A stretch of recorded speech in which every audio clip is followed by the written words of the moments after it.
Good morning. आज आहे आमची अष्टविनायकची ट्रिप. पूर्ण फॅमिलीची ट्रिप आहे आमची. सगळेजण चाललो होतो. पहिल्यांदा गेलो मोरगावच्या गणपतीला, पण गणपतीचं मंदिर बंद होतं. तिथं काहीतरी कामकाज चालू होतं, त्यामुळे तिथं देवाचं दर्शन काही घेता आलं नाही.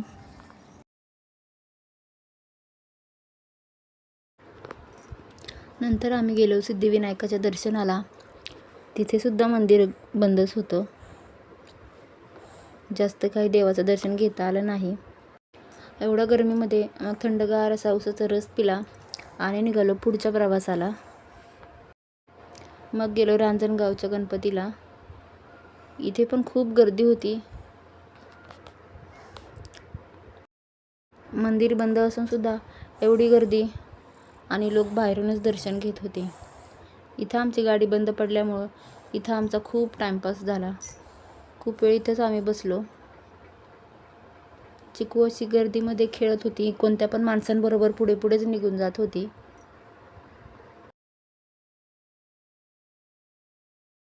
इथं मस्तपैकी जेवण केलं, चहा पिलो आणि आराम केला. कारण गाडी काय अजूनपर्यंत चालू झालेली नव्हती, त्यामुळे इथं आरामच करावा लागला. फोटोशूट केला, रील्स काढल्या. सगळ्या बहिणींनी असे फोटोशूट केले.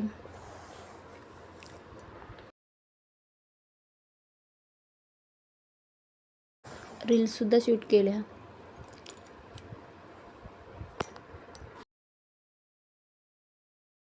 थोडीफार शॉपिंग केली. हा असा टेबल फॅन घेतला चार्जिंगवरचा. हवासुद्धा एकदम मस्त फॅन देत होता.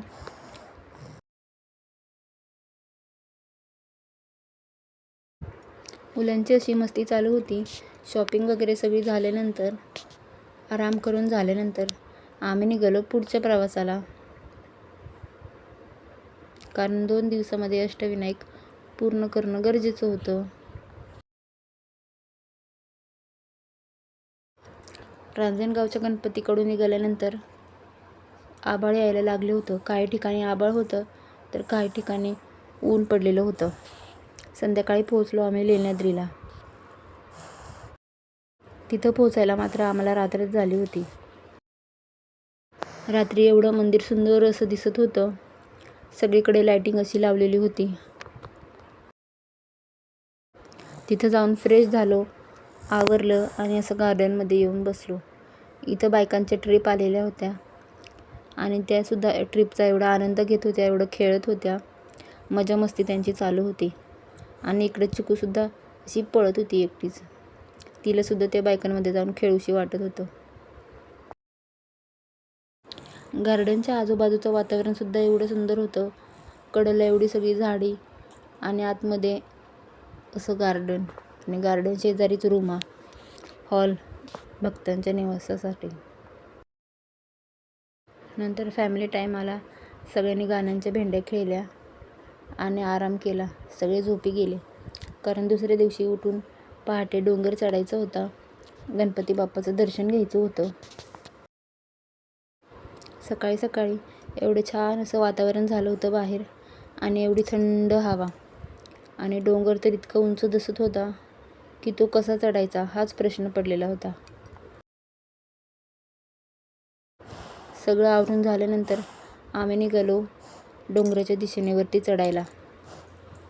खूप अशी गर्दी होती आणि तरीसुद्धा लोक चढतच होती. माकडेसुद्धा एवढी भरपूर होती की कोणाचं काही दिसलं की लगेचच बॅग ओढायचे, पाणी ओढायचे. डोंगरावरून खालची छोटी छोटी घरं, झाडं आणि शेती बघायला इतकं छान वाटत होतं.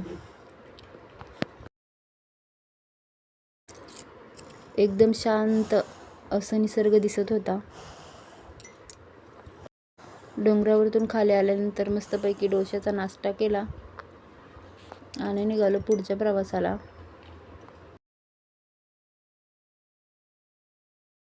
नंतर गेलो ओझरला विघ्नेश्वराच्या दर्शनाला. इकडं पोहोचेपर्यंत खूप ऊन आलेलं होतं. इथं मात्र गणपती बाप्पाचं दर्शन झालं. गणपती बाप्पाची मूर्ती एकदम सुंदर होती. आणि बाहेरसुद्धा असं छान असं. नंतर अशी कानामध्ये विश मागितली. तुम्ही कधी असं गणपती बाप्पाला काही मागता का? मला नक्की सांगा. तिथंच गणपती बाप्पाजवळ असं पाणी होतं बाहेरच्या बाजूला. कुठलं पाणी आहे हे नेमकं मला तर नाही माहिती. तुम्हाला माहिती असेल तर मला नक्की सांगा. पाणी बघून झाल्यानंतर आम्ही निघालो परत पुढच्या प्रवासाला. तिथून मग आम्ही निघालो महाडच्या गणपतीला. महाडला पोचायलाच मात्र आम्हाला खूप दुपार झाली. एकदम असं कडक ऊन, दुपारचे 2 वाजून गेलेले आणि गर्दी तर इतकी. लाईन लावून जर पाया पडायचं असतं तर बराच वेळ गेला असता आणि गर्दी एवढी भयानक होती. मग आम्ही बाहेरूनच दर्शन घेतलं, कारण दर्शनासाठी लांबच लांब रांगा लागलेल्या होत्या. नंतर चिकू असं एकटीच खेळत होती. कोणाला तरी ये म्हणत होती ती तिच्याकडे.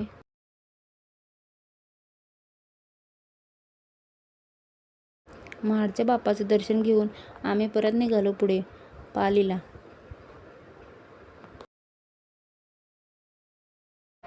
पालीच्या गणपती बाप्पाला जाताना एवढे छान असे डोंगर दिसत होते, हिरवीगार झाडे दिसत होती आणि वातावरणसुद्धा एकदम छान असं झालेलं होतं. ऊन नव्हतं, त्यामुळे थंडीच वाजत होती.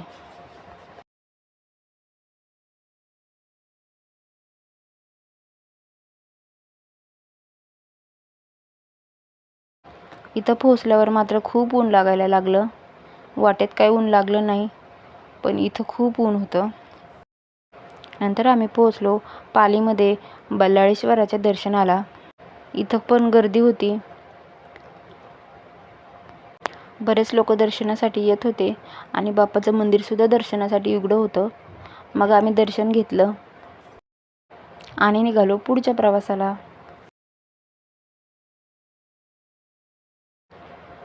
परत येताना वाटेमध्ये असे मोठे मोठे बोगदे लागले.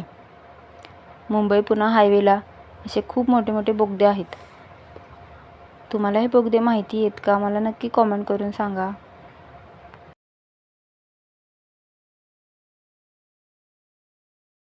कितीही प्रवास केला तरी असं बोगद्यांमधून जायला छानच वाटतं. बोगद्यांचा प्रवास झाल्यानंतर आम्ही पुढे निघालो थेऊरच्या गणपतीला.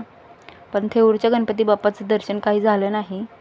उशीर झालेला आणि मंदिरसुद्धा बंद होतं, त्यामुळे तिथला काही शूट मी घेतलेला नाही. अष्टविनायकामध्ये 4 गणपती बाप्पांची मंदिरं तर बंदच होती, त्यामुळं ट्रिपमध्ये 4च बाप्पांचं दर्शन झालं. आणि बाप्पांची दर्शनं करून आता आम्ही निघालो होतो घरी. घरी येईपर्यंत मात्र अंधार झालेला होता. असो, देवाचं दर्शन झालं, ट्रिपही झाली. आता आम्ही निघालोय आमच्या घरी. आजच्यासाठी एवढंच. Bye bye.